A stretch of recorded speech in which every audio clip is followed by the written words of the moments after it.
Two my channel Mukherjee 3 blogs.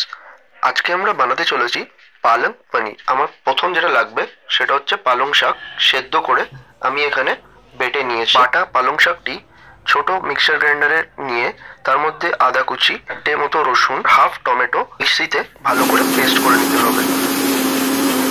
রসুন আর পালং শাকের পেস্টটি রেডি হয়ে গেছে। চৌকো চৌকো করে কেটে রাখা পনিরের ওপরে হলুদ আর নুন ভালো করে মেখে এক এক করে তেলে ছেড়ে ভালো করে ব্রাউন ব্রাউন করে ভেজে নিতে হবে। তারপর নামিয়ে আর ভাজা মশলাটি রেডি করে নেব।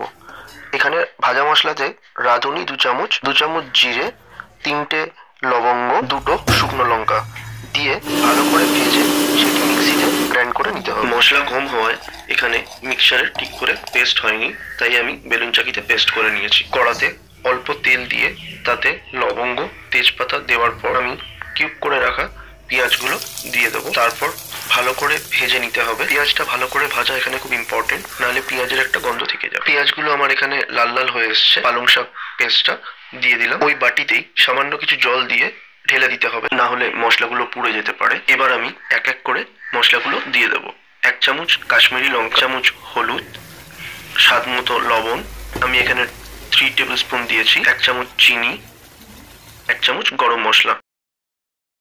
বেটে রাখা ভাজা মশলা থেকে অল্প একটু ভাজা মশলা, সামান্য একটু জল দিয়ে ভালো করে নেড়ে চেড়ে আঁচটাকে হাই করে নিতে হবে। যে কোনো খাবারেই কাঁচা লঙ্কার একটা আলাদাই ফ্লেভার আসে, তাই আমি 3টে কাঁচা লঙ্কা কেটে ঢাকা দিয়ে দিলাম। 3 থেকে 4 মিনিট পর ঢাকাটি খুলে একটু নেড়ে চেড়ে দেখবো মশলাটি কষা হয়ে গেছে কিনা। কুচি কুচি করে রাখা টমেটো গুলো দিয়ে তার মধ্যে 1 2 3 করে পুরো পনিরগুলো দিয়ে নেড়ে চেড়ে হাফ কাপ মতো ক্রিম আমি এখানে ইউজ করেছি, দেওয়ার পরে আরেকটু নেড়ে ঢাকা দিয়ে দেবো। এবারেই আমাদের মেইন জিনিসটা বানাতে হবে। একটি পাত্রে কিছুটা তেল নিয়ে তার মধ্যে শুকনো লঙ্কা কুচি, কাঁচা লঙ্কা কুচি, আদা কুচি আর রসুন কুচি দিয়ে ভালো করে ফুটিয়ে পালং পনিরের ওপরে ছিটিয়ে দিতে হবে।